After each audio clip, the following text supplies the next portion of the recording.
سبح، تسبیح کا، سبح کا کیا مطلب ہے؟ ہم بھی کہتے ہیں سبحان ربی العظیم و بحمدہ، یا سبحان ربی الاعلی و بحمدہ، یا سبحان اللہ والحمد للہ ولا الہ الا اللہ واللہ اکبر۔ یہ جو کہتے ہیں سبحان کا کیا مطلب ہے؟ ہر چند یہ مصدر ہے، ہم اس کی نحوی بحث میں نہیں جاتے ہیں۔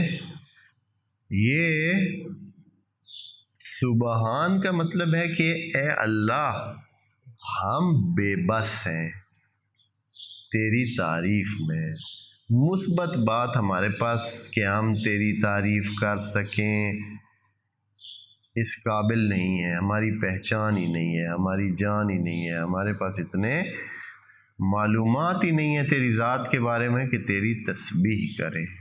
بس صرف ہمارے پاس کیا طریقہ کار ہے؟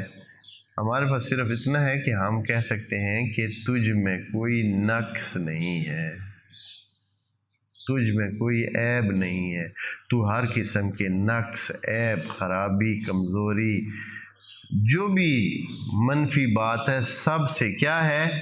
منزہ ہے، پاک ہے۔ سبحان کا مطلب یہ ہے۔ بس صرف ہم کہتے ہیں کہ اے اللہ ہمیں نہیں معلوم تیرا، جیسے کہ وہ نہج البلاغہ میں امیر المومنین کے خطبہ ہے کہ لا ینالہ غوث الفتن، خیالات تک انسان کے وہاں نہیں قدم رکھ سکتے، کوئی جتنا مرضی ہے کوئی معلومات والا ہو، کچھ بھی نہیں ہو سکتا، کوئی معلومات ہی نہیں ہے، کچھ بھی نہیں ہے۔ آخر میں یہی ہے کہ اے اللہ ہمیں نہیں پتا کہ تو کون ہے، صرف ہم یہ کہتے ہیں کہ سبحان ربی، یعنی تو ہر نقص سے، ہر عیب سے، ہر خرابی سے، ہر کمزوری سے، یا جو بھی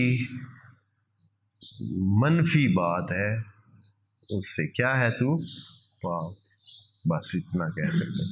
یہ انسان کی انتہا ہے، یعنی انسان کی خدا کے بارے میں تعریف کی انتہا ہے۔ انسان کے پاس اس کے سوا اور کچھ ہے ہی نہیں کہ وہ کیا کہے؟